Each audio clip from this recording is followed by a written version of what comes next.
In our panel today, we have actually three of my colleagues who will be speaking to us on various topics about the subject. We have in the panel, we have Consolata, then we have Jessica and Eresha. They are all doing bits and pieces of IKB work at the BirdLife Secretariat. And just to say that this webinar, as you've seen, is being recorded. I hope you're okay with that. There is also an interpretation facility, French to English, which is a good thing. And also, I would like to say that in case you want to say a point, make a comment, please feel free to raise your hand. And in case you're not speaking, I will encourage you to keep your mic muted. As you have seen on our program, we'll be having opening remarks from Ademola in a short moment, and then we'll listen to Consolata to provide a very interesting piece of work which has been doing for a couple of months now. And also we'll hear from Jessica about BirdLife's work that has been taking place in the region, and also a slice of work that Eresha is actually leading on trade, on a review of trade in wild birds. And then we'll have a short discussion about this subject. I'll have some questions which I'll screen when the time comes, and we could go through them. So we'll also have key highlights to share after the webinar to keep the key issues that will have come up during the discussion. Then we'll have a closing remarks from Ademola again. So without further ado, I would like to take this opportunity to welcome my colleague Ademola to give the opening remarks. Thank you very much. Great, thank you, Alex. Good day, colleagues. I don't know where you are, but it's already afternoon here in Nairobi, Kenya. So a warm greeting from a hot Nairobi to you all. I'm delighted to warmly welcome you to this webinar on illegal killing, taking, and trade of birds in Sub-Saharan Africa, and to give a very brief remark before we get into the show of this very webinar. For generations, mankind have subsisted on birds and other wildlife, arguably sustainably. But the trends have since changed with burgeoning illegal trade, killing of birds, or IKB for short. And the most worrying is the scope and the severity, which is very, very, very alarming, as we will hear more in the course of this webinar. Addressing the IKB threat is ongoing in various parts of Africa and is high on BirdLife's conservation agenda. Following a scientific review in 2016, looking at the Mediterranean region involving some North African countries, BirdLife partners have been implementing activities at national level to fight against IKB, majorly in Tunisia and Morocco. And elements of IKB work is being progressed through the virtual flagship initiative that we're leading on in Africa, particularly in Kenya, Zambia, Zimbabwe, and West Africa. But speaking about some of the achievements we've been able to have to date, we've seen some progress with fundraising to support national level activities. We've also supported development of national action plan to combat IKBs. We've seen engagement with international policy process at the Convention on Migratory Species, that is CMS level, leading to formation of an intergovernmental task force on illegal killing, taking, and trade of migratory birds in the Mediterranean region, which is really very good. I think that's one of the big steps in the right direction from a policy perspective. We've also seen increased advocacy for government to act against IKB at multi-scale. We've seen increased monitoring of IKB, particularly in the Mediterranean region. We've seen increased campaign by partners against IKB, and I believe we'll hear the highlight of that from Jessica's presentation very shortly.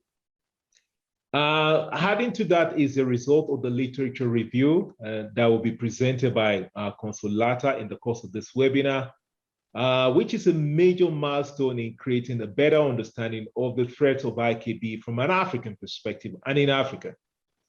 And I hope you sit tight to hear that part of the story, as we also look forward to the discussion that Alex mentioned towards the end of the webinar. In terms of what the future holds, there is ongoing support for partners in the Mediterranean region through the MAVA grant, which is a near-term measure. But in the medium to longer term, we're hoping to leverage the MAVA funding and other support from other donors to expand IKB activities in Sub-Saharan Africa. Needless to say that IKB remains a major fundraising area for BirdLife for us so that we can take a joint action and also to undertake full scientific review, particularly in Sub-Saharan Africa, where we seem to be having a lot of gray areas. With all that said, IKB remains a major driver of biodiversity loss and calls for joint action by all stakeholders to have impact at scale. I say that again, to have impact at scale. Yes, we're having some success, but we need impact at scale, meaning we need scalable and sustainable solution to fully address the problem of IKB. Illegal killing of birds and wild is high in many countries across Africa. But in terms of the consideration for birds, in terms of illegal wildlife trade, a bird is still on the lower ebb or in the back burner, meaning we therefore need to take action and go the extra mile to bring illegal killing of birds to the fore and where it matters. We need to forge partnership with other stakeholders, including government, to bring change. And again, speaking about change at scale. But before I wrap up this welcome remarks, I would like to say a big thank you to our donors, particularly MAVA Foundation, for funding the IKB project in the Mediterranean region, which is partly Africa, Middle East, and Europe. And also to other donors supporting the IKB work, including through the appeal that we launched a while back. Especially want to thank all BirdLife partners for the great work we are doing across the continent and beyond the continent, and looking at all the continents where we are working as a global partnership. I tell you, you are our heroes. And I also want to say special thanks to Conservation Leadership Program for funding Consolata's internship to do or have a stab at the research on IKB work, which we'll hear more about. Finally, I would like to say thank you for making time for this webinar. We believe you're part of the movement to bring IKB to an end so that we can save birds working with people. Thank you very much. Back to you, Alex. Thank you very much, Ademola. It was a powerful words from you. We thank you very much for that. So next on our line will be actually Consolata to give insights about what she has been doing a couple of months ago, doing research on IKB, basically literature review in Sub-Saharan Africa. Consolata, this is your time. Thank you. Good afternoon, everyone. I'll share my screen shortly. My name is Consolata Gadoni Gitao. I led in this literature review on illegal killing, taking and trading of birds in Sub-Saharan Africa. I'm glad to present the preliminary results of the literature review. This project was funded by CLP. The approach that I took for the illegal killing and taking of birds, IKB, is as defined by Brochet in 2016 in the MED review. who defined IKB as any form of deliberate action that results in the death or removal from the wild of an individual bird, regardless of whether it's the target or not. That is prohibited under national legislation. This means that IKB, or illegal killing of birds, is different in different countries because of the different legal instruments in the different countries. IKB is a global threat to birds.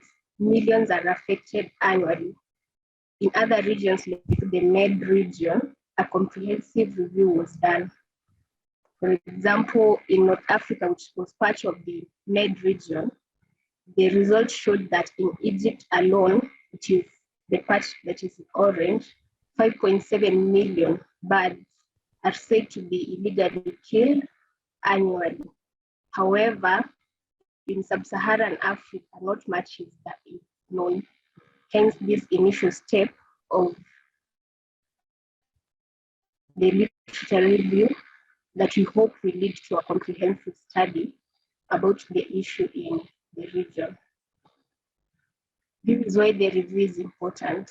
It will help BirdLife Africa Partnership, African governments, international policy processes, and other stakeholders to prioritize actions to address the IKB issue, advise on improvements of the existing legislation, advise on enforcement of existing laws, identify more gaps for further research to be done. The methodology that we took during the review, which started from May 2020 to September, from September 2020 to May 2021, is compiling information from existing information from journal publications, blogs, trade literature, traffic, BirdLife data zone. This information dated between 1990 to 2021. We also invited partners to make contribution of information they had, and also the public to share information on IKB in their countries through an article that we did last year in 2020. Each cited case was entered in Excel sheets and later analyzed. The entire Sub-Saharan Africa, which is in orange, was covered. That is the 48 countries in Sub-Saharan Africa. From the information we compiled, we found 32 cases from 346 documents and in 41 of the 48 countries in the region. Our objectives were to identify families of birds affected, number of birds affected, reasons for illegal killing and taking of birds, methods used in IKB, and also to identify key hotspot areas where illegal killing and taking of birds is practiced in the region. Results show that out of the families of birds in the region, 43 families of birds are affected by illegal killing and taking of birds. The number of cases that we compiled for family Accipitridae, that is the vulture family, were the most, followed by the parrot family. Over almost 200 cases out of the 632 were for vulture families. While the other families, apart from the vultures and parrots, while the cases were less than 20%, all the cases of IKB combined provide a significant number of cases that show that the effect of IKB on them should be dealt. For the vulture family, in South Africa, the cases were most for illegal killing and taking of the vultures. This was followed by West Africa. While for parrots, many cases were reported in Central Africa, followed by West Africa. Number of birds affected, the numbers that you compiled in the Excel sheet, only 378 of them, only 378 of the cases had numbers. So from the 378 out of the total number of cases, that is 32, the number of parrots that are affected by IKB were the most, that is 96%. So this number doesn't give, it's not the entire number, since many of the cases they cite that birds are affected, but they don't give the number of birds affected. However, in different cases, some numbers of affected birds are given for certain period. For example, in a span of 40 years, that is since 1975, 3.3 million grey parrots are traded from 18 countries. This is both legal and illegal. However, only around 1 million was stated to be legal, so over 1 million more were traded illegally. Hundreds of thousands of these birds die while in transit due to poor condition, lack of food, lack of water, and all that. In Madagascar, 38,000 parrots are said to have been kept in urban areas between 2015 and 2016. In Ghana, 99% of African grey parrots have been lost in a span of 47 years.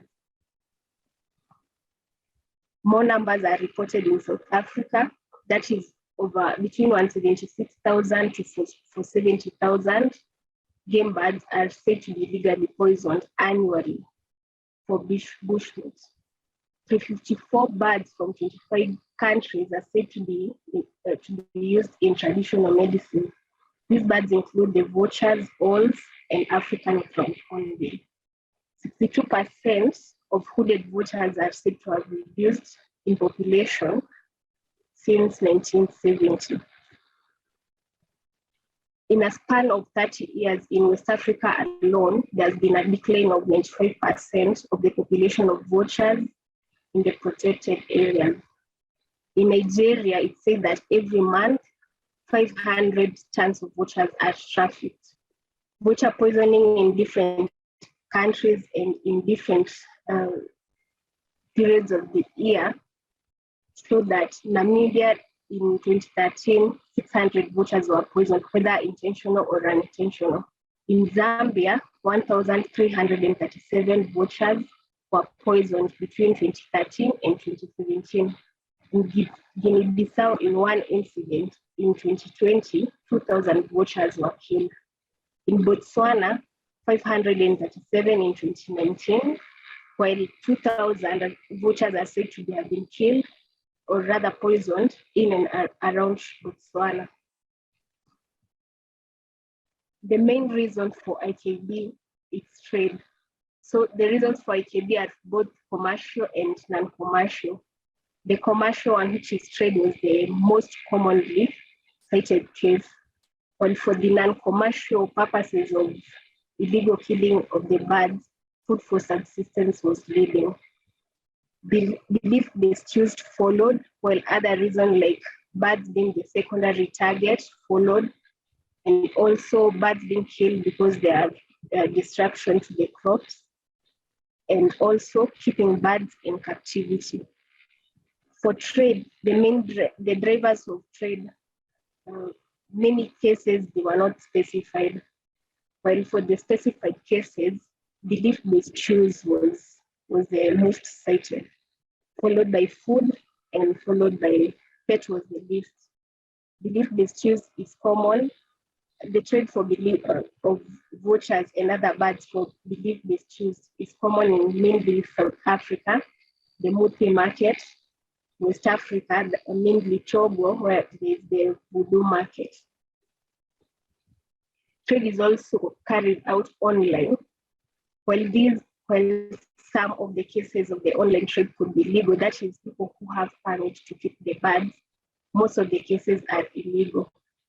Online trade becomes most successful in recent days and also involves many birds and birds transported to different cities and even countries. For example, this is an online trade called Gigi in Nigeria. Same platform for trade of birds in Kenya. And in most cases, it's the parrots and the lovebirds which are affected by the online trade. The common method of IKB was poisoning. Shooting followed, trapping followed, and shooting was the least. While poisoning could be cited in many cases, that doesn't mean that shooting or trapping involves lesser number of birds. For example, shooting and use of explosives in Central Africa has been said to kill hundreds of birds, especially the grey parrot, in one incident. For the poisoning, most of the poisoning cases were intentional. These are from the poachers who poach the large mammals like the elephant for their attack, then lace the carcasses with the poison to kill the vultures to prevent the local law enforcement from being alerted of the illegal poaching. Unintentional poisoning too is common, especially in East Africa, where the cases of predation as a result of as a retaliatory attack from the pastoralists, they release the predator, the cows, targeting to kill the predator. In other cases, the reason for poisoning was not specified. Poisoning was the most common method used to illegally kill the vultures compared to hunting, to shooting and trapping. Poisoning was the most common method that was used to kill the vultures.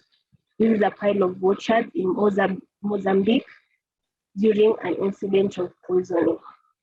Trapping was the most cited method of illegally taking parrots from the wild. It was cited in 56% of the cases.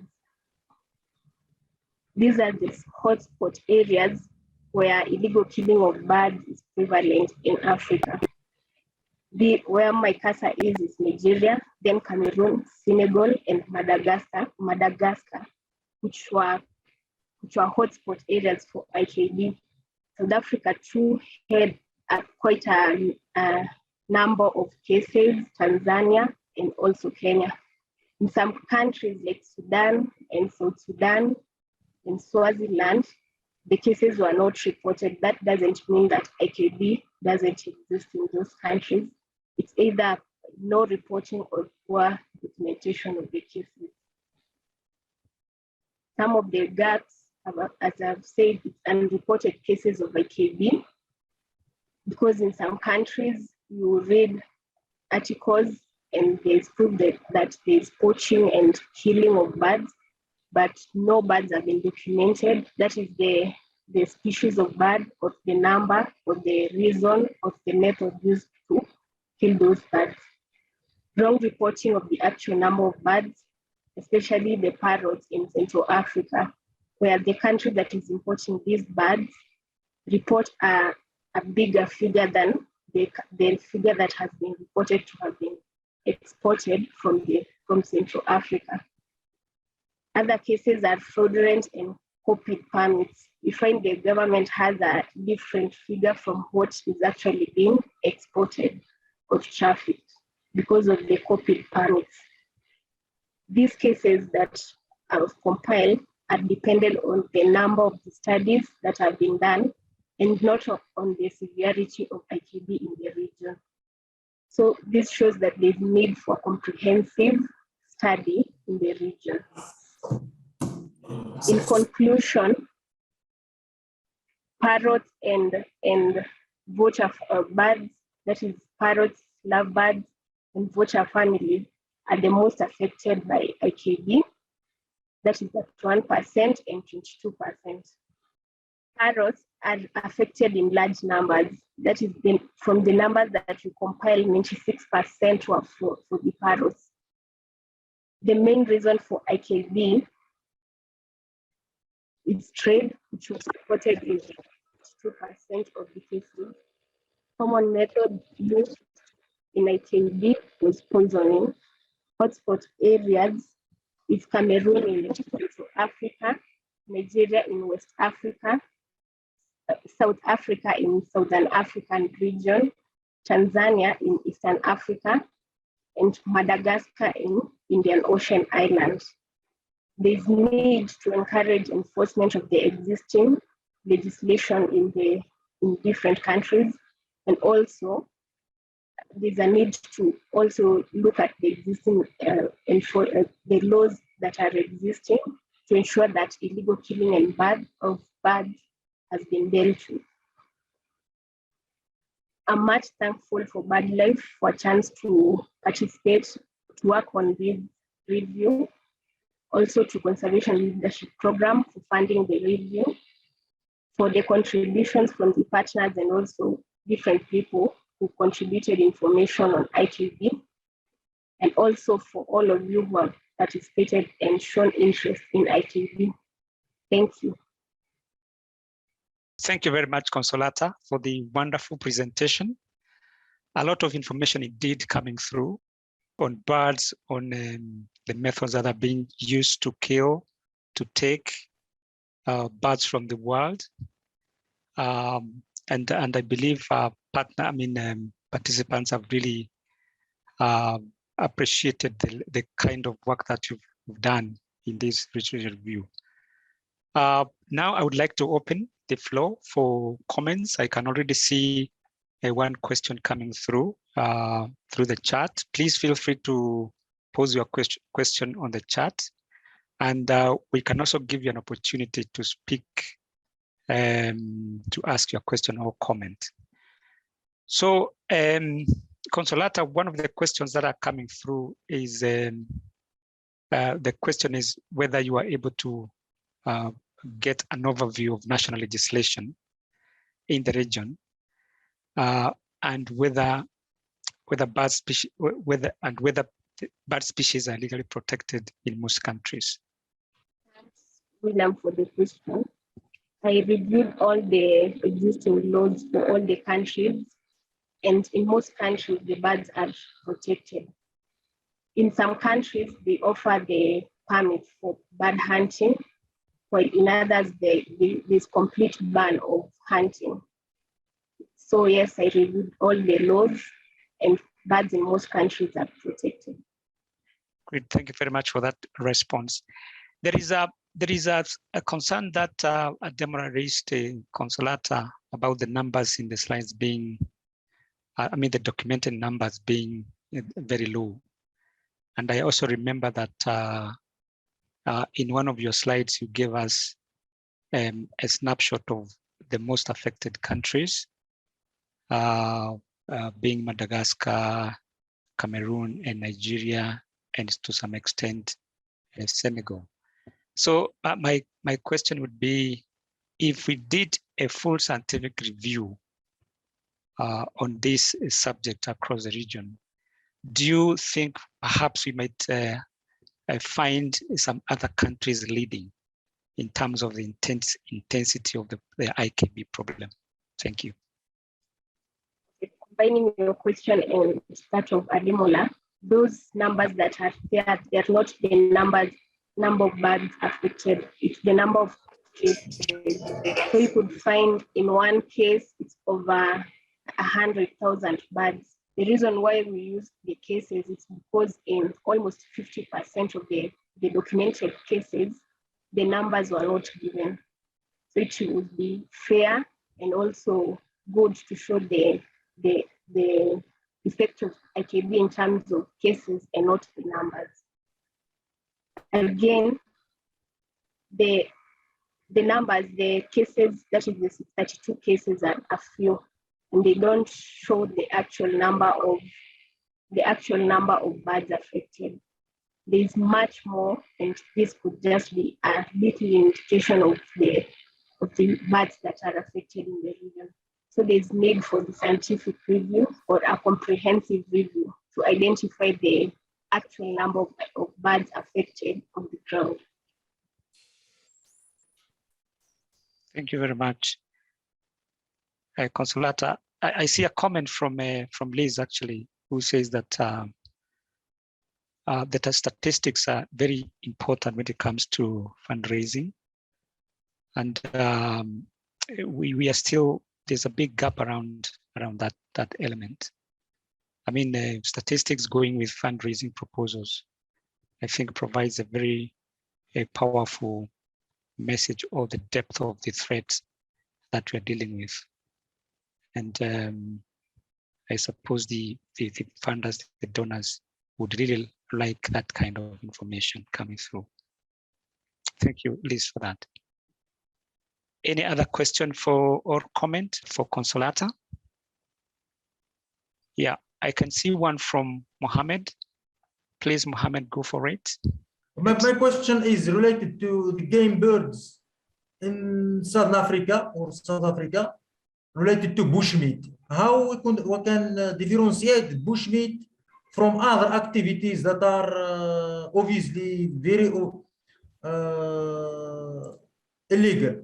Because bushmeats how we can tell it's illegal or traditional use, etc., which is for me are not illegal. How we differentiate this? Or even some kind of hunting. Hunting is not always illegal. How we differentiate this thing? Thank you. Thanks, Mohammed. For the particular case of South Africa, poisoning is illegal, and those huge numbers the birds were poisoned, but the reason for poisoning was to get the bushmeat. I also reviewed the different legislations for the different countries. Where bushmeat is legal, any form of killing of bird in that country was not recorded as illegal. So it's country dependent. In some countries where bushmeat is illegal, those cases were recorded, while where the bushmeat and hunting is legal, those cases were not recorded. Thank you. So it's because they are poisoned, that is what's illegal in some countries. But bushmeat itself is not illegal. Thank you. Thank you, Mohammed. Thank you, Consolata. Vicky, I saw your comment. Do you want to speak to it? Thanks, Alex. Yeah, I'm happy to do that. Just want to say thanks for a great presentation there. Really, really interesting to start to see some results coming from Sub-Saharan Africa. It's been an information gap for such a long time, and it's great to see a snapshot coming through now. Yeah, and then my question was about, so this has been largely a literature review, and I wondered what you have learned from it about publication bias and how much there is a bias in what's being actually published in the literature for us to look at compared with what's happening in reality. You may not know all of that yet, but I just wondered if there were any indications. And I noticed, for example, that food didn't come out as a very big driver of trade compared to belief-based use. So I wondered if that was to do with, you know, a lot of focus on publishing about vultures. And I suppose, you know, if we are able to get some funding to do a quantitative review, is a good way of trying to get past that publication bias. But I just wondered what you had learned about that. Thank you, Vicky. You're right. What maybe the number of cases or documents that are available is because of the huge amount of funds that are available for studying vultures that are mainly affected by the belief-based use. But as you saw, for where trade is not part of the case, food was leading. Food for subsistence was leading. That is bushmeat. Then it came second in the part where in the drivers of trade. So it could be an indication that there's a lot that is not documented on the trade of birds for food. So with funds, maybe more numbers and more information will come up. Thank you. Thanks. Thank you, Consolata. Thank you, Vicky, for that question, which is really good. I also saw a comment coming from Tunisia, Claudia. I know Tunisia has been forefront to fighting IKB in North Africa. And Claudia is bringing a very interesting angle to the birds being shipped from south to north. Claudia, could you speak to your comments also? Thank you. I see. Okay, Claudia cannot speak, but we got your point. We got your point, Claudia. And maybe this is something that we can pick. I mean, what can the partnership do to such international trade, which is really done in open? Maybe we can discuss this in the discussion session. I still see we have some couple of minutes, and I see another hand coming up. Anuj, it's your moment. Thank you. Hi, thanks, Alex. I'm Anuj, dialing in from Singapore, Asia office. I really just wanted to echo Claudia's comments that we've been sort of following up online trade, especially in the Indian subcontinent, and we are seeing a lot of birds originating from West Africa. So yeah, I was just curious if Consolata, you picked any of that during the literature review, sort of the international element of the trade. And it would be great to sort of pick this up during the discussion as well. Thank you. The question, yes, I picked on the international trade, especially that one for Singapore, which since 2018, huge numbers were recorded of illegal trade for birds. So that was picked up. We could also further discuss it during the discussion session.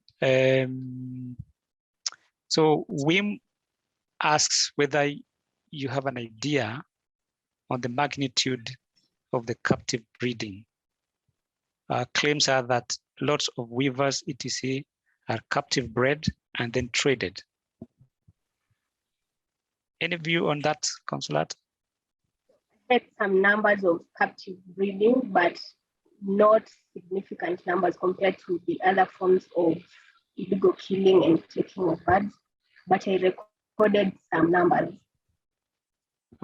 Great. Please keep your comments coming through at any point in time. The next presenter will be Jessica. Jessica, please, the floor is yours. Thank you very much, Consolata. Thanks, Alex. Hi, everyone. And yeah, thanks for inviting me to speak a little bit today. So for those of you that don't know me, my name is Jess, and I'm working in the Cambridge office of the Secretariat. And I coordinate a couple of illegal killing projects in the Mediterranean region. So coordinating between the Europe office, the Middle East office, and Africa with the North African partners. And yeah, so I'm going to talk to you guys today a little bit about the approach that has been taken in some of the other regions where we've been doing IKB work for some time now. I'm going to focus mostly on the Med because that's where I'm most familiar, and not very much on Southeast Asia because I don't know that much about it, but maybe Anuj can jump in, would be great. And then a little bit on the Arabian Peninsula where we've been working the last couple of years. So to kick off, Ademola made this point already, but just to reiterate that illegal killing, it's not a minor issue. I mean, it might be seen as something kind of small, you know, there are bigger problems out there, but actually you can see from this slide that it's the second biggest threat to bird species. So we've got agriculture coming in first and logging coming in third, but the second greatest threat is hunting and trapping. So this is both illegal and unsustainable or illegal. And there was Stu Butchart's published a paper in 2018 showing that 26% of all extinctions have been caused by hunting and trapping. So really not a small issue, and something that the Secretariat does take seriously and should take more seriously, or you know, we should be stepping up our work on this, I think. Well, I would say that it's what I work on. So yeah, so it's important, but what is it? And I think I don't need to spend too much time because this has been already defined, but just to say again that there are sort of legal definitions of illegal killing. We use that as a shorthand. So we either use IKB or illegal killing of birds, but it encompasses a huge range of things. So the longer version is illegal killing, taking, and trade of wild birds, but it also includes, as Consolata has said, poisoning, persecution, live capture, captive breeding and trade, recreational hunting, capture for medicinal uses or traditional uses, a whole range of things. So yeah, that's the what, and then the why is kind of connected. So depending on the what it is or how it's being done, there's different reasons behind it. And also this is really locally and culturally specific. So this table here with the 4 graphs, this is taken from the Brochet et al. Paper from 2015 or 2016, from the review, the IKB review of the Med. And it shows, so the 3 different regions involved, the composition of the motivations or drivers behind the illegal killing taking place.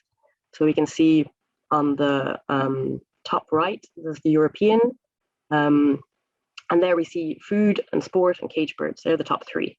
But if you look at North Africa, so bottom left, you can see that sport or recreational hunting or killing or trapping, it's not really such a big driver.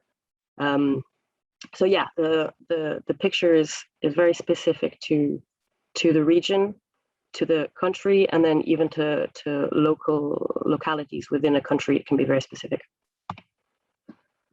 So yeah, that's the why. And then where is it happening? Basically, everywhere we look, it's happening at an enormous scale. So we started out in the Mediterranean with this review of the scope and scale of illegal killing that's been mentioned a couple of times by Brochet et al. And there we saw that on average, or between the range of 11 and 36 million birds are illegally killed each year. In Europe, it's also an issue in Northern Europe and the Caucasus, where maybe governments wouldn't have thought that it was happening. Maybe even conservation organizations wouldn't have thought that it was a big deal. When we looked into it, it's still happening in the range of millions a year. The Arabian Peninsula, likewise. And in Asia, there's a new study underway. And again, I would maybe defer to Vicky or Anuj that might know more about this. I don't think we have figures yet. And then likewise, Sub-Saharan Africa, the Caribbean and Latin America, it would be really great to get a handle on what's going on, because absolutely everywhere we've looked, the scale has been more than we would have originally believed. So what did we do in these other regions where we're already tackling illegal killing? In the Med, this is where we've been working the longest. Yeah, so partners have actually been working on this issue for decades. Malta and Cyprus and Italy, really for years and years. So the work came from the ground up. It was the partners doing the work on the ground, realizing that this was a problem nationally, and then kind of kicking it up to an international level or to the secretariat level. So we were able to quantify the problem because of all this on the ground work that had been happening over years. There was sufficient data to make this IKB review.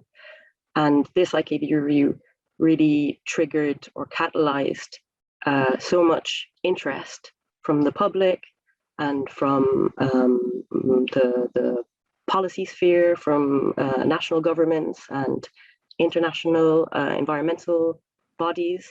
There's really loads of interest. And this unlocked funding for us. So there was also interest from donors.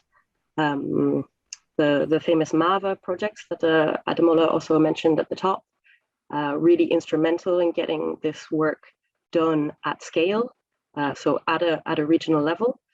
Then this donor funding also allowed us to raise the political profile in the Med, and this led to the CMS, so the Convention on Migratory Species, launched a task force, a joint task force with the Berne Convention on illegal killing in the Med. This is an intergovernmental task force with NGOs like BirdLife allowed as observers. And just in the last year, governments have committed to a 50% reduction in illegal killing in the region by 2030, which is phenomenal. And all of this in the space of a couple of years, but with the heavy lifting done by the partners in the decades leading up to it. So a really solid understanding coming from the partners and all of that legwork done by the partners earlier on. And then, yeah, like a snowball effect that was great. I have no idea how I'm doing for time. I just wanted to quickly talk through the MAVA project and the strategies that we're using. But I'll be quick because I think I'm probably running out of time already.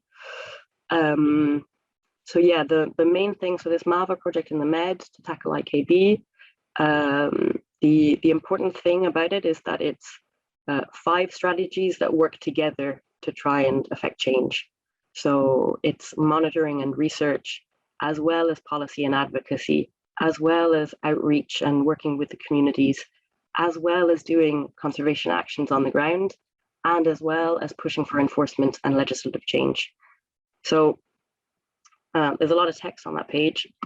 I'm just going to flick to this one, which is going to be incomprehensible to everyone, but it's to show you that the theory of change that we are using in the Med, it's not a linear process. So it's not first you do one thing, then you can do another thing that leads to another thing. No, it's much, much messier than that, with all of the different components in feedback loops. So the more awareness you raise in the public, the more you go out and talk to the community, the more the government is going to be sensitive to that issue, and the more you're likely to get, I don't know, funding for the enforcement on the ground, which is going to help you with your site actions. So it's all interlinked and messy, but we've shown that we can get successes. So in the Med, this approach is working. Then in the Arabian Peninsula, and we're a little bit less far down in that the work more recently kicking off, and the approach is slightly different. So in the Arabian Peninsula, there was an IKB review done as well, which launched the process. This was completed in 2019, and this kickstarted a roadmap process. So jointly with governments and NGOs, the BirdLife Secretariat in the Middle East is developing a roadmap or like an action plan for governments to agree a path to tackling this issue. And this is in its early stages. So the first high-level workshop is going to happen in October, so in a couple of weeks. And the hope is that a government will actually take the lead in this process. So this is quite different to the Mediterranean, where it was partner-led with lots of on-the-ground work happening and done by partners. In this case, because of the role of NGOs in civil society in the Arabian Peninsula and in the Middle East, having a sort of government take charge and kind of validate the process is really important. So the approach so far is different interventions adapted to local contexts. And then the question, and this is my last slide, is this the right approach for Sub-Saharan Africa? Or what is the right approach for Sub-Saharan Africa, basically? And then from our point of view, and Alex will be leading discussions on this in a bit, I know, but I just wanted to end with a couple of questions. So yeah, basically, it would be really great to hear from partners who are interested in working on this topic, what you think the conservation priorities are, and where there are gaps and where there's, I don't know, an interest in working and building up knowledge and building up that understanding. And then from there, developing projects. So I think, this should be like the start of a process to try and develop approach for Sub-Saharan Africa to step up our IKB work. That is it. Thank you everyone for your attention. That was brilliant. I mean, a lot of information about what is happening already in countries or regions that already know a bit of the IKB situation in those countries, and donors responding to BirdLife's call for help to address the issue. So I open the floor for any questions or comments that anyone would would want to make. Yeah, I see already a comment from Mengistu, which has come through. The best way forward to alleviate IKB would be enforcement of national wildlife laws and strengthening of transboundary anti-trafficking agreements. That's really important. That's a good comment. Yeah, I mean, I think everyone in BLAPS, in the African Secretariat, have more of an awareness than I do. But yeah, I think gathering that kind of information, like what is the best way forward? Because in the Med, one way worked. In the Arabian Peninsula, another way worked. In Southeast Asia, it might be another approach. And I think it has to come from the partners really to understand, if enforcement of wildlife laws is the way to go, then great. And then we put loads of energy in that, you know? Yeah, sure. And maybe further, Jessica, are you aware of any, joint efforts between governments in the Med to fight actually the IKB? Yeah, so this CMS task force exists, and this brings all the governments together through this policy mechanism, which is coordinated by CMS and supported by the Berne Convention. And this covers all range states, so all countries with a Mediterranean border, including North Africa, Middle East, and Europe, and also goes beyond that with the Berne Convention countries. So the mechanism exists, which is really, really helpful. It didn't exist before we started pushing for it, but there was bodies that could set up something like that, if you see what I mean. I mean, the CMS being there and having task forces on other issues, there was enough structure in place that we could lobby for something like that to exist, but it didn't exist before BirdLife started lobbying for it. So I suppose, I mean, the MICT process is a regional specific process, or rather mechanism. And maybe what we could start thinking about is what are the opportunities for maybe a similar process in Sub-Saharan Africa. I mean, CMS covers the entire Africa. I mean, many countries are part of the CMS, and maybe this could provide a template for replication in Sub-Saharan Africa. It may work, it might not work, as we see in the in the Arabian Peninsula, where the governments themselves, individual governments, are taking lead in addressing the IKB issue. I can see a comment coming through from Liz. Yeah, I can't agree more with Liz. It takes a passion, and we perhaps do not expect quick successes. It demands effort, it demands interest, it demands time and resources to see efforts coming through. I mean, in terms of tackling IKB.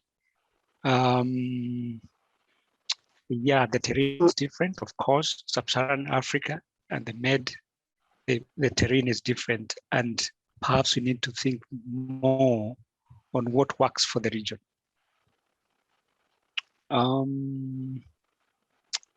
Comment from Vicky, a good comment. It is possible that the approach to understanding the tackling of IKB in Sub-Saharan Africa may need to look in tandem at sustainability of legal hunting and also to encompass livelihood work in the toolkit. Perfect. Roger, please speak. I'm okay for you to speak. We still have some few moments. Or do you say I shall do that now or after Resha? I mean, it's a choice. It's a choice, Roger. If you want to make a comment, even before Resha makes a comment, that's fine. Presents, that's fine. Okay. Well, since I've turn my microphone on and ready. I thought what I was offering to Alex, for those who couldn't see the message, I was just offering a quick overview of the work on trade globally, which fits very well around this wider topic. So trade, as we've just seen, is under the current definition from the talks here, it's a part of IKB. And as we see it, trade is particularly where there's a financial and material gain involved in that. And going back to our partnership meeting 3 years ago, that's sort of when the profile of trade really was raised, and the partnership said, yes, we really must step up and do more work on trade. So this is what followed. So the areas that the Secretariat in particular has been trying to support and coordinate, there have been certain species or groups of species that we know are problems, where they're a serious enough, well-documented problem. We just need to get on with taking action. And so we're working on some of those, in particular, Southeast Asian parrots, the helmeted hornbill, again, Southeast Asian songbirds, and African vultures, as we've been hearing about, and supporting work on the ground, but also policy work through things like the CITES convention mechanisms. Then we also have the BirdLife position on trade. So this has been a complex process, and it's being led by the policy team. It's still a work in progress, taking a pretty long time, but what will come out will be a set of principles, not a sort of cast iron position on trade that everyone will line up with. It's too big and diverse a topic for that to work, but that's still in progress, but I hope we'll see a conclusion to that quite soon. And then the third part of it, I'm not going to steal Erasia's thunder, but it's a very big part of what we're doing is a review of the global trade, both illegal and legal, national and international. And this is a project that's funded by the Cambridge Conservation Initiative, so we often call it the CCI project. So that will, for example, bring in the Americas. It will integrate with the IKB reviews that have happened before and are also continuing, including this one and the work in Southeast Asia. And we'll be interested to know much more about the partnership views on, for example, the point Claudia made about the grey parrots. How can we do more for that? The crowned cranes in Africa is another interesting case, occurring in many countries. Good material for the partnership to work on. So there will be a consultation coming soon on that, and maybe you'll hear more from Erasia. So, and I just want to point out that one of our audience today, Anuj, is the leader on these topics, particularly in Asia, and credit to him for advancing particularly the work in that region. Okay, that's all I wanted to say, and I'll hand back over.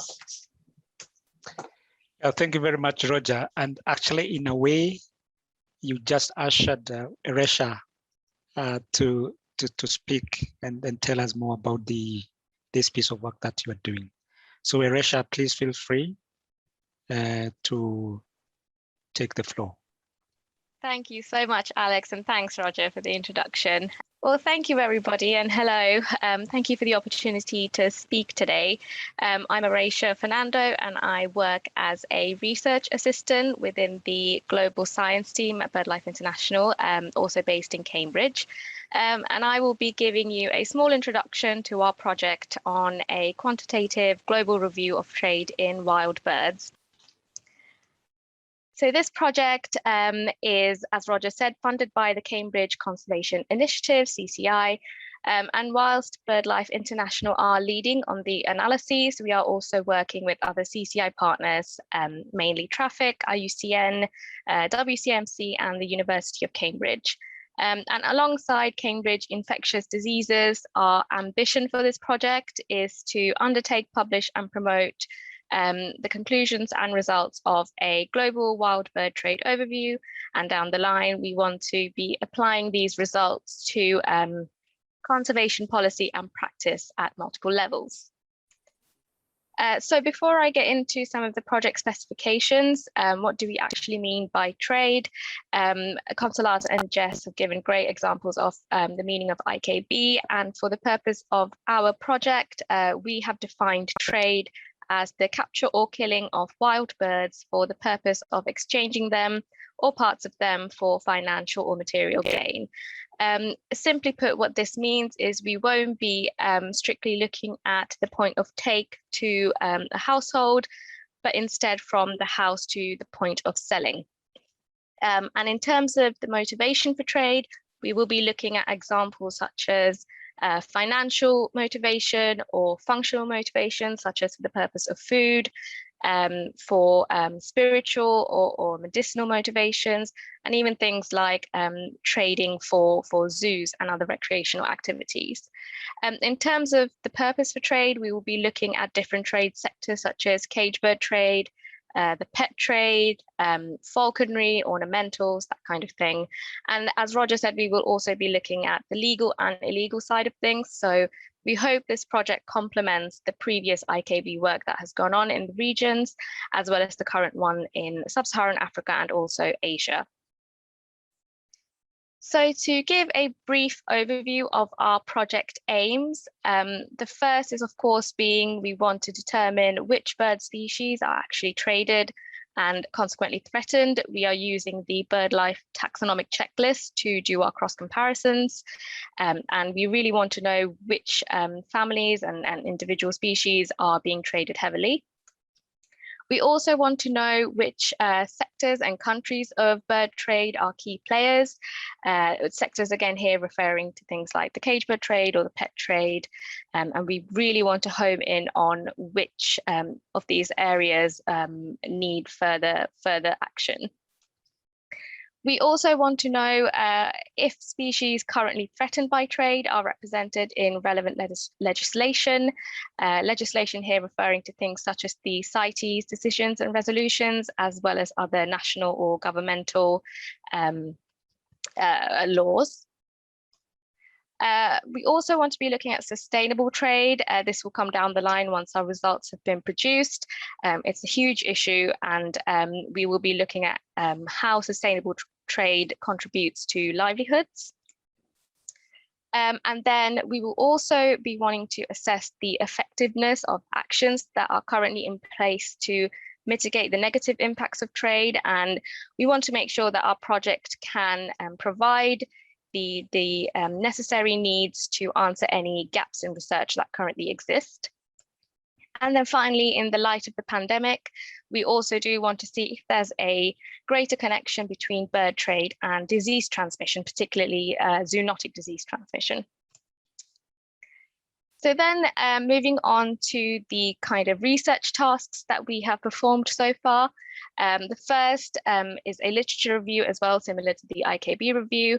And through this process, what we're doing is compiling any sort of quantitative numbers or evidence of trade on the ground through things like market surveys or online surveys or seizure surveys, and we're storing all those numbers in one mega database. And then to aid our literature review, we've also been looking at external data sets. So these are quite high-level data sources. The first, of course, being the CITES trade database, which has information on legal and international trade.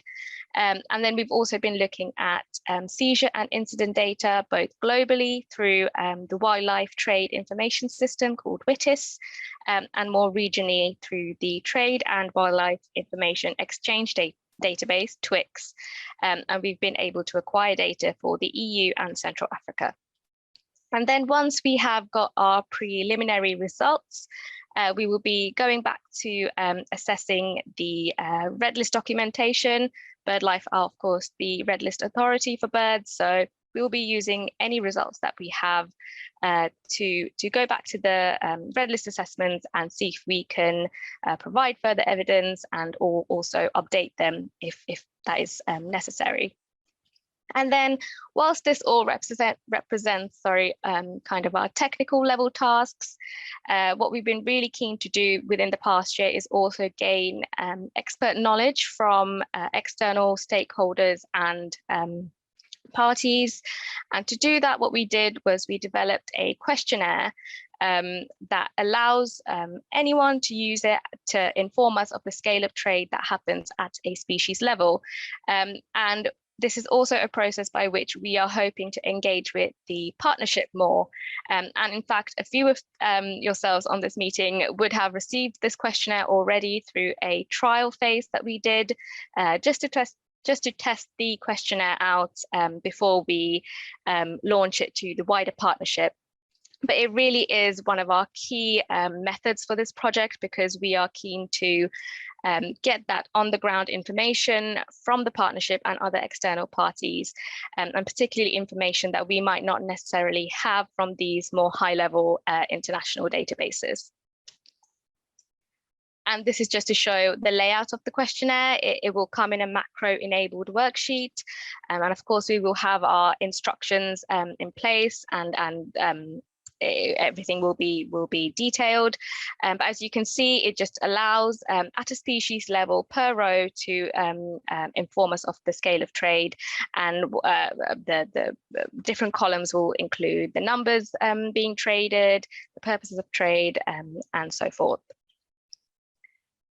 So then, to just give a quick example of the kind of scale of things we're looking at, what we did was we looked at all of our data sets so far and tried to find a kind of one number of the number of species being traded for a given period. And what we found was for the period of 2005 to 2019, which is around the last 15 years, we found that 2,527 different species had been traded in some capacity.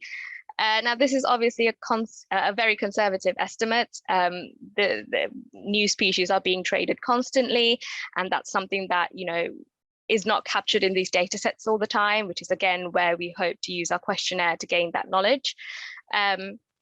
And also, it's likely that not all of these species are being traded heavily. It's likely that a small proportion are heavily traded, and then the others less so, and also by opportunistic trade or bycatch. But it does show the magnitude of what we're dealing with so far. And to relate that back to the region, we found that 440 species of the 2,527 are considered native and extant to Sub-Saharan Africa. And then my final slide, a very quick presentation, is to just outline what we actually hope to achieve from this project. You know, the first being our main kind of technical side of things, as I said, and that is to understand which trade sectors, species, and countries are the biggest players when it comes to the issue of bird trade. We also want to home in on what the impacts are, both positive and negative. And then finally, we will also be linking back to see how bird trade comes into the discussion of zoonotic diseases. Secondly, we also want to use the results from this project to inform national or international legislation around the world, and two processes that we really want to make sure that we can input to are the CITES decisions and resolutions, which are obviously the most globally renowned trade source there is, and also the red list assessments, which are one of the biggest sources that determine extinction risk. And then thirdly, we also want to make sure that our project helps with the alignment and connectivity between conservation policy and practice, and we can give further evidence towards better public messaging when it comes to trade.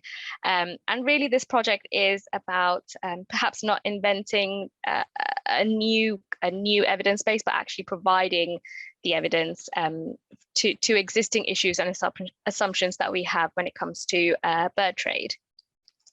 And then finally, we also hope to input our results and information into existing mitigation programs that any external party or stakeholder may have, including, of course, the project partners through CCI, the BirdLife partnership, and any other parties such as governments, or another example being the IUCN specialist groups. So that's all from me today. Just a really quick rundown of our project. We also have a project webpage, which has further information, and we're really keen to hear from the partnership regarding any issues or queries. So in the meantime, before we send out the questionnaire to the wider partnership, please do get in touch using that email address. And that's all from me. Thanks, Alex. Back to you. Awesome. Thank you very much, Eresha. Quite informative, quite important piece of work that you are doing at a global level. Thank you, Eresha, again. Thank you. We look forward to the results of the review or the survey that you're conducting. Yeah, I think it will be a very important piece of work, combining what has already been done, joining up with what is already happening in South Africa, in Sub-Saharan Africa, and the rest of the processes happening in the Med and the Arabian Peninsula. I think it will form a nice, synergies, and I hope there'll be a great understanding on the scale and the scope of the trade on birds. So thank you very much for that.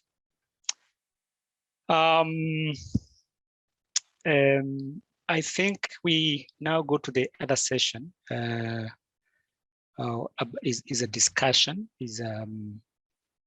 where we are going to be guided by some few questions that we came up with, and we've had a lot from the speakers. We just from the various topics, we thought it would be useful to actually get to know what the thoughts or what the various thoughts are about various questions that we pose here. So please feel free to raise up your hand. I can quickly go through them. So from the literature review that from the results that Consolata presented, it would be just actually useful to know whether we are actually missing crucial information, documented information that we need to also analyze as part of the literature review.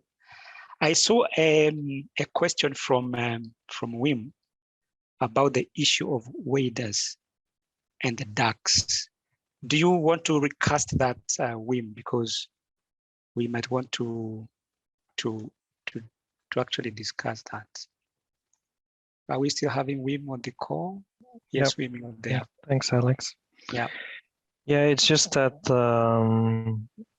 especially from European people who study bird migration and ringing, a lot of birds are like ruff, gargany, and a lot of other waders are being captured in the Sahel countries, like the Niger Delta, but also in the eastern part of the Sahel, like southern Sudan is also known for quite a lot of catching of birds. But I always wondered if this was actually illegal or illegal in the national law, because it's really done extremely openly. I mean, the birds being brought by the market is very widespread. And we talk about quite big numbers, especially when it's a dry winter and when the birds concentrate on fewer areas compared to a wet winter. And then, yeah, I don't know the figures by heart, but like in the books, like Living on the Edge, which looks at birds in the Sahel, there are quite a lot of articles in that about the issue. Oh, thank you, Wim. Do you actually have published, information? I don't know whether we'll be able to get the Living on the Edge as a book, but I think it would be crucial to have that information coming, and maybe it's on It's also studied by Wetlands International and reported to AWA in studies. But if you want, I can try to collect a couple of things. The book Living on the Edge is also largely, well, partly available on the internet. Okay. But if it helps, I can try to dig up a couple of references. Okay, thank you. Consolata, do you remember coming across this kind of information, hunting in like especially in the inner Niger Delta, and also around Lake Chad? Did you come across any information to that effect? I did, and these cases also include the migratory birds, which formed 11% of the cases were of migratory birds. But I'll be glad to get more information. Okay.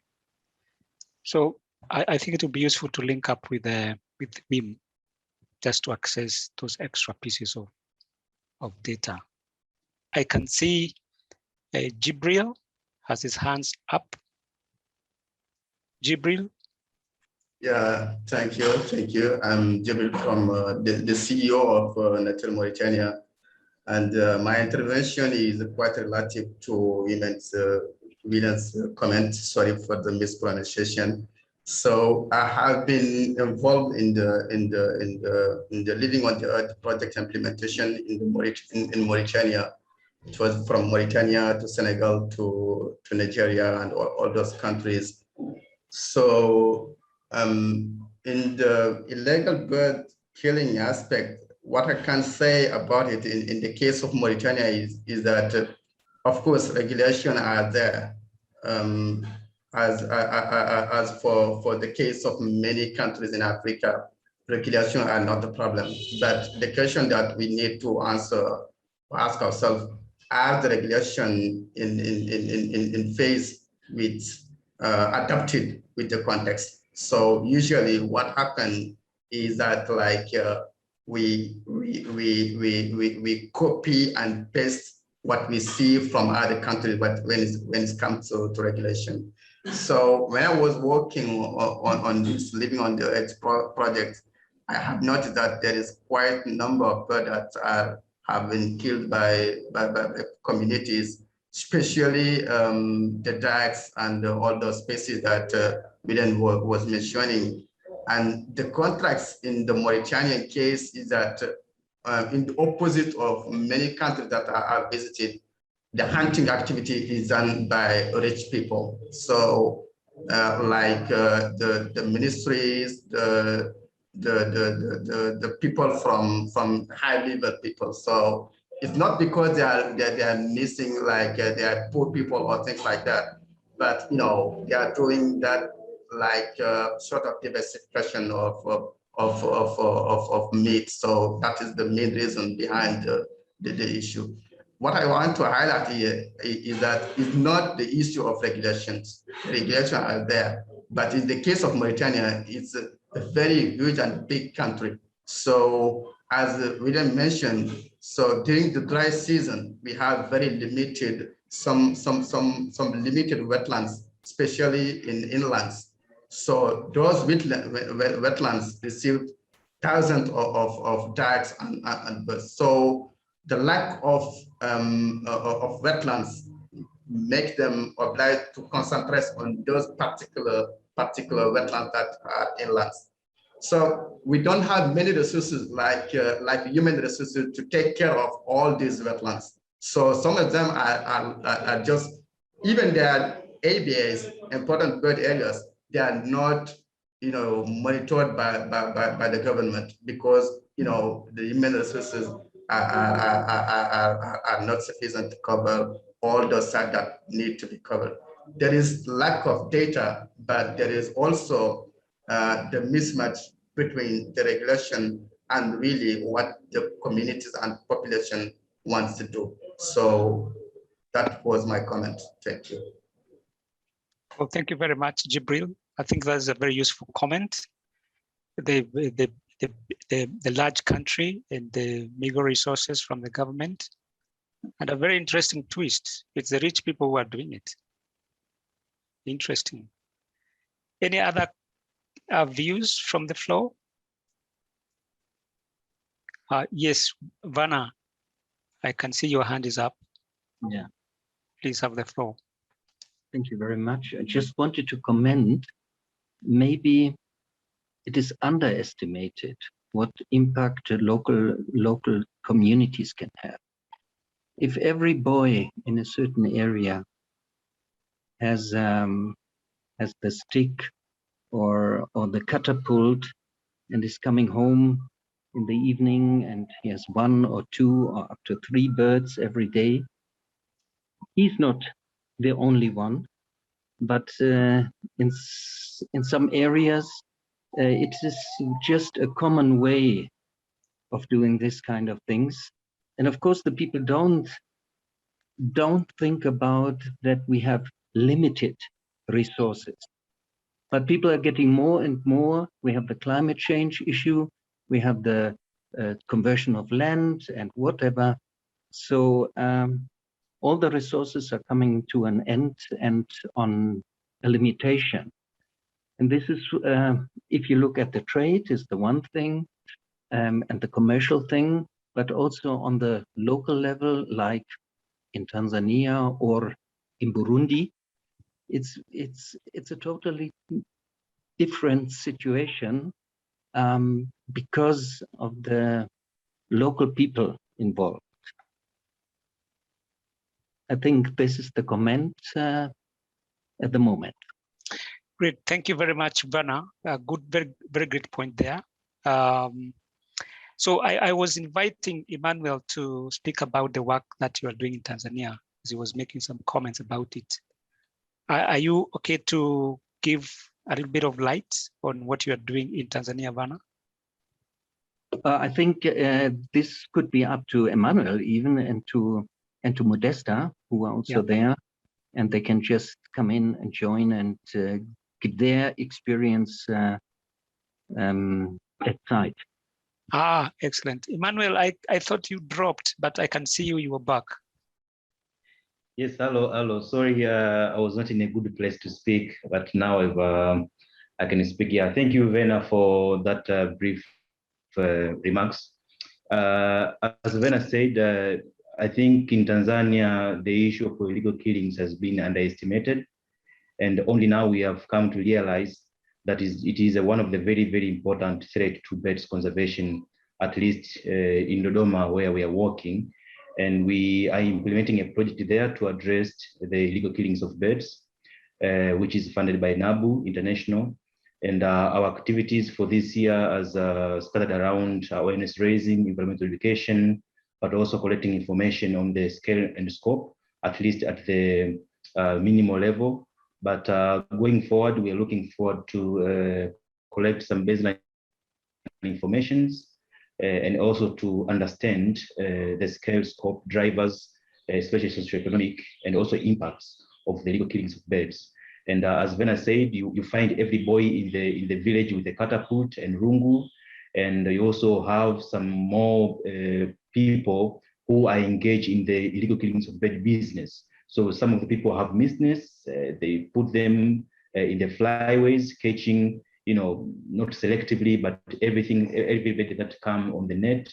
And it's a big business. You find some birds trapped in Dodoma being sold in Chalinze, which is around 500 to 700 kilometers from Dodoma. So it is a big challenge, and we are now speaking of Dodoma only, but if you can expand that thinking to other regions, it's a very, very big challenges, and a lot of birds are killed every day, every month, and we need to do something now before it is too late. Thank you. Thank you very much, Emmanuel.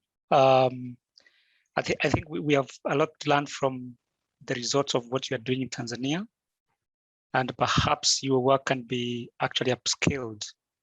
And I suppose you'd be one of the immediate partners to liaise with in terms of addressing the IKB issues in the region. I can see Ghana being in the core. I don't know whether Ghana, you are doing something related to IKB in your country, or I mean, do you have an interest in doing something in Ghana, or are you, or you're already actually doing something about IKB in your country? Faiza, do you want to say anything? Thank you for this opportunity. Thank you. Currently, we don't do anything on illegal bird trade, but we are currently doing some research on certain bird species like Picatatis, so and also on vulture. But in terms of advocacy on illegal bird trade, we currently don't do that. We are currently more focused on the research aspect than advocacy with that aspect. Good to know that. Thomas, do you want to say something at this moment? I know we've been discussing many things, but do you want to say anything at this point? When you say Thomas, I guess you mean Thomas Lemberg from Denmark. Correct. Good, thank you. Yes, I mean, I've just been chatting a bit. It's because I think there's a very important distinction between illegal and not illegal killing or trapping or taking or whatever we call it. Because the minute it's legal, then we can go into management. But both illegal and legal requires enforcement. That's why I've been following a bit in the track and trail of Mengistu, who was airing the issue of enforcement. In the countries I've been living in East Africa, that is Tanzania and Kenya, I haven't seen any enforcement whatsoever regarding birds. Only when they reach ostrich size, perhaps, then it starts to come into wildlife, mammals, in other words, and then the wildlife services start to wake up. Or in my opinion, that's only when they start to wake up. So there is a whole issue of enforcement. So you can have nice laws and so on the issue, but if they're not enforced, they are dead. That goes for any law, of course. I think that's one of the biggest issues actually in Africa in its totality, is non-enforcement of any legislation. And now we're talking nature and birds, then of course it's green legislation where there's not much happening. I think that's a big issue. It's different in Europe. It's very well regulated, and the BirdLife partners. That's why I was encouraging this to be sort of a backbone working activity for all BirdLife partners, is to work on this issue, because we should be the watchdogs when the authorities are not stepping in or not doing enough enforcement. That's our job to report all these illegalities. But I know it's almost like being a spy, because when it is illegal, it's also under the radar, and you need a lot of effort to actually discover what's going on. For Emmanuel and Werner and the lady working in Tanzania, I remember that when I was in Tanzania in the beginning of the 90s, there was actually from the previous BirdLife partner a very persistent move and drive to work with illegal bird trade. So it's not impossible to do something about it. I remember that they were observing the airports where the birds were trafficked out of the country. But it was more of a spy task, actually. They had to sneak in and so on and so forth, actually also breaking the law. But, you know, it's doable. But I think if you have a critical mass of people who are interested in doing it. Also volunteers can be called in. It's possible to do something about it in certain points, but if it's slingshots or catapult killing of doves in the villages, that's a completely different ball game. That's a mentality change you need to have when it becomes a problem. If it's not a big problem and there are no threatened birds involved, I don't see an issue that we should work with that. We need to prioritize. Sorry, that was a long talk. Yeah, yeah, a very good point. I mean, emphasizing the need to enforce the law so that we have take advantage of the legislative system within the continent. And I think if the governments are not doing their work, I think it calls upon BirdLife partners, especially the partnership, to voice these anomalies, get the governments to work, do the pushing. I think it has actually been happening in North Africa, in the Mediterranean region. And I suppose that the MICT process actually has been majorly a kind of a mechanism to push the governments to act. So thank you very much, Thomas, for emphasizing that. I saw Modesta has been raising her hand.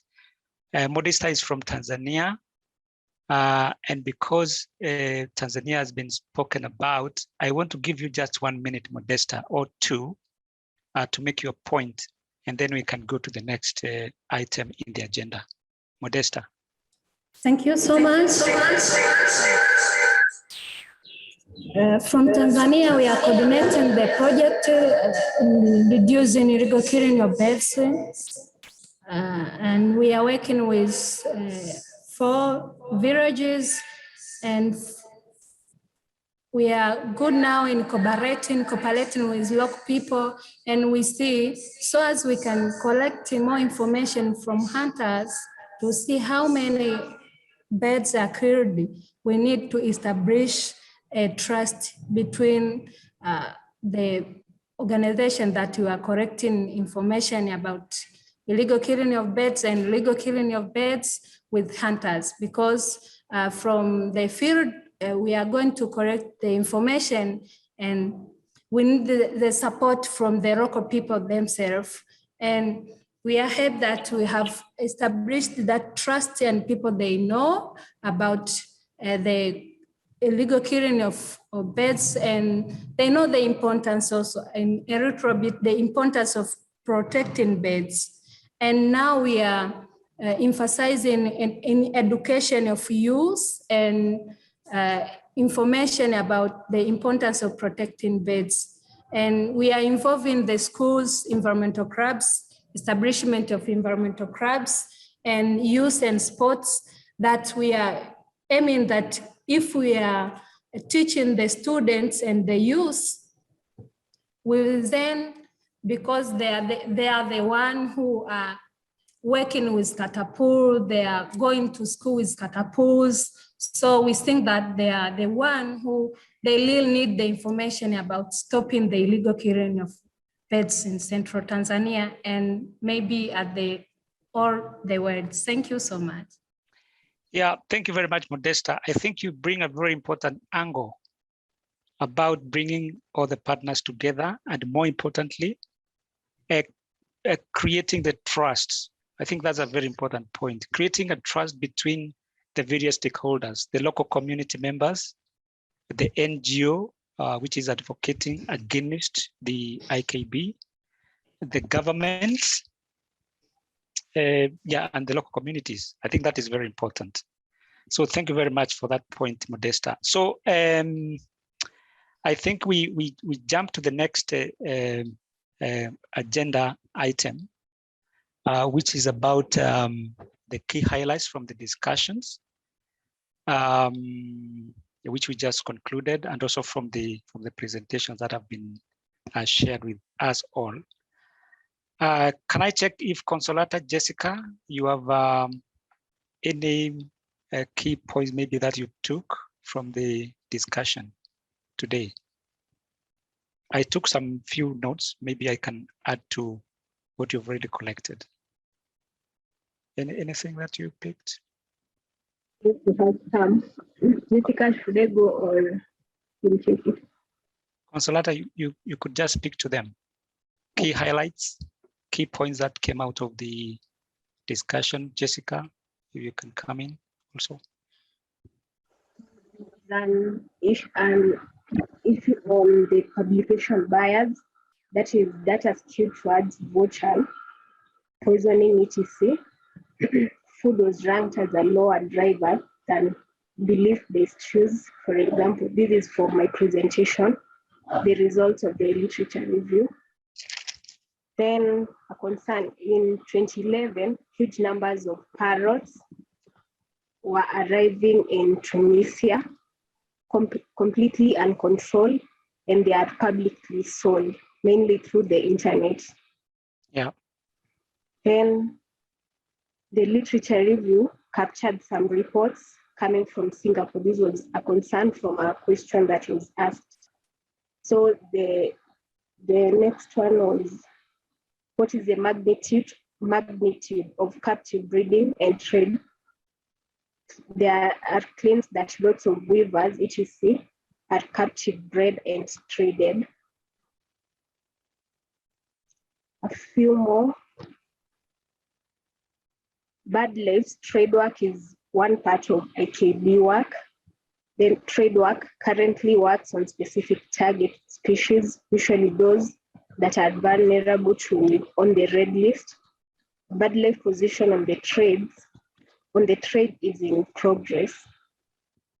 In Tanzania, IKB is an important threat to bird, and there's work that is going on, especially in central Tanzania. Most of IKB in Tanzania is done for food due to lack of other means of income. NABU funded project in Loma, collecting info on the scale and scope of IKB baseline information, missed nets, activities, big business trapping and selling in markets 500 kilometers away have been reported. Then concern about the parrots in Tunisia, which are uncontrolled and publicly sold. Then we need, let me add some more, we need to enforce the law, hold governments to account, to push the laws and enforce the laws.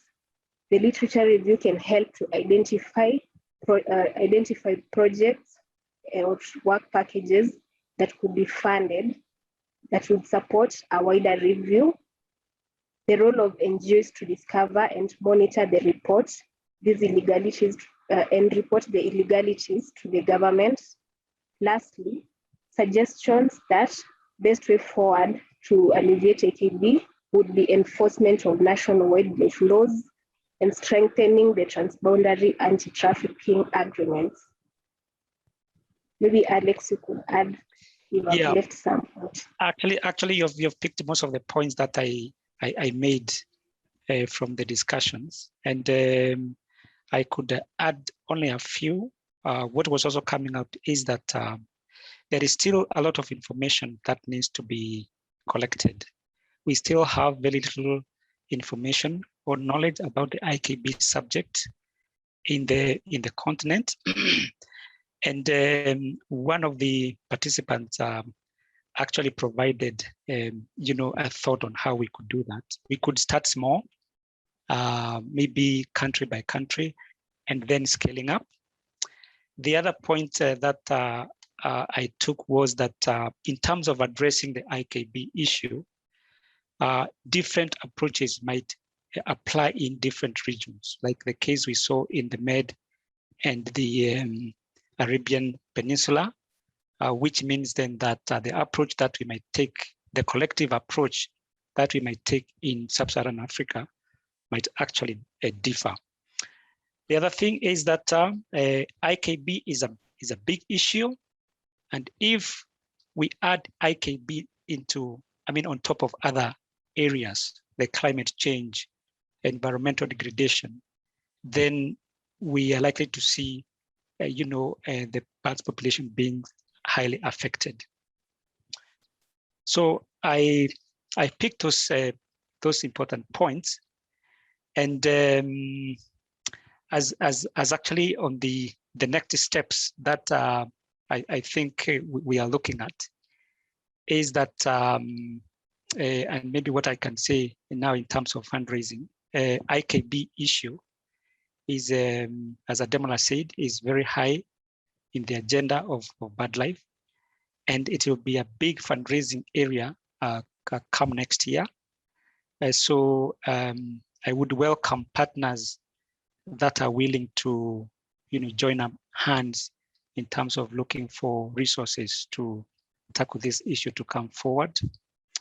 The other thing is that we are developing an article, a news piece around this work, which Consolata has been leading on. The article will be coming out very, very soon.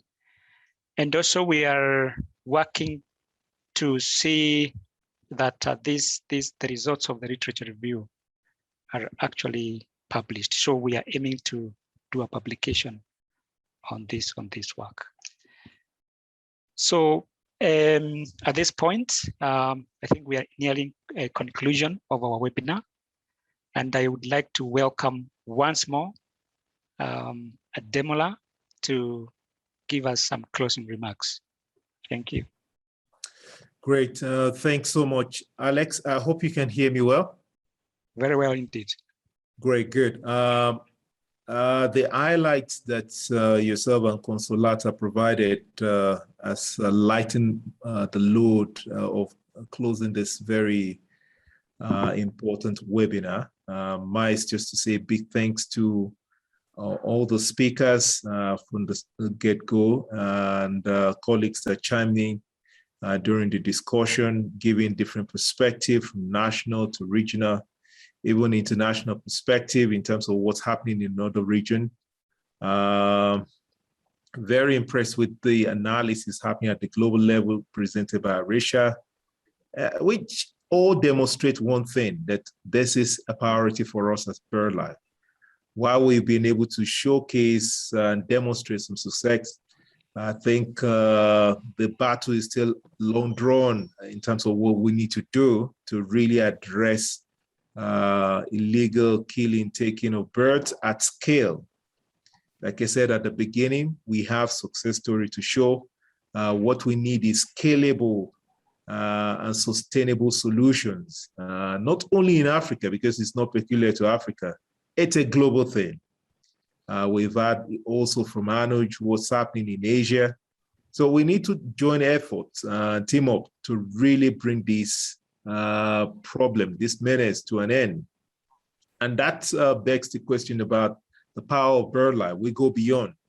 I'm very, very proud of what we're doing and how we're approaching this.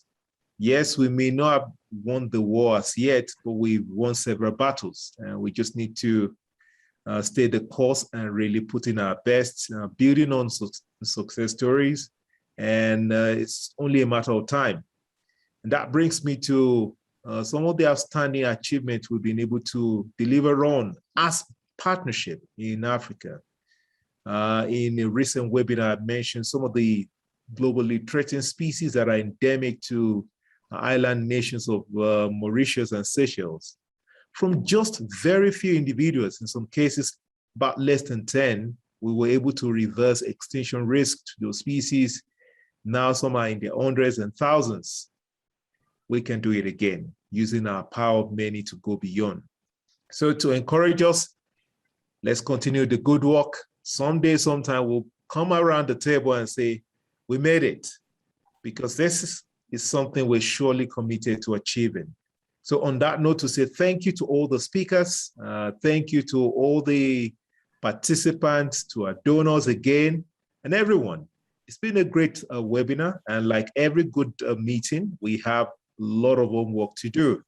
So colleagues from Jess to Arisha, Consolata, Alex, and everyone, we need to go back to the drawing board to see how do we put to practice some of the ideas coming through by way of plans that we need to put in place, building on what we are doing and what we have done. So on that note, to say a big thank you again, all the way from Nairobi. Let's have a good afternoon, good evening, wherever we are. We'll be in touch. Thank you.